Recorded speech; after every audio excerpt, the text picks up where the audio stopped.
യോഹന്നാന്റെ സുവിശേഷം അധ്യായം 6:54 ഈശോ പറയുന്നു, എൻ്റെ ശരീരം ഭക്ഷിക്കുകയും രക്തം പാനം ചെയ്യുകയും ചെയ്യുന്നവന് നിത്യജീവനുണ്ട്, അവസാന ദിവസം ഞാൻ അവനെ ഉയർപ്പിക്കും.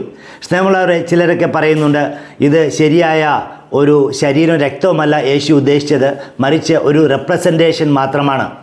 പക്ഷേ ഈ വ്യാഖ്യാനം ശരിയല്ല. കാരണം കത്തോലിക്ക സഭയിലെ കുർബാനയുടെ സമയത്ത് അപ്പവും വീഞ്ഞും പരിശുദ്ധാത്മാവിൻ്റെ ശക്തിയാൽ യേശുവിൻ്റെ ശരീരവും രക്തവുമായി തീരുന്നു. എന്തുകൊണ്ടാണ് ഞാനിങ്ങനെ പറയുന്നത്? കാരണം ഒത്തിരി വിശുദ്ധന്മാർ ഉണ്ടായിരുന്നു, ഇപ്പോഴും ഉണ്ട്. അവർ യേശുവിൻ്റെ ഈ ശരീരവും രക്തവും മാത്രം ഭക്ഷിച്ചും പാനം ചെയ്തും ജീവിക്കുന്നവരുണ്ട്. ഈ ലോകത്തിലെ ഭക്ഷണം കഴിക്കാതെ വെള്ളം കുടിക്കാതെ അനേക വർഷം ജീവിച്ചിരുന്നവരും ജീവിക്കുന്നവരും ഇപ്പോഴും കത്തോലിക്ക സഭയിലുണ്ട്.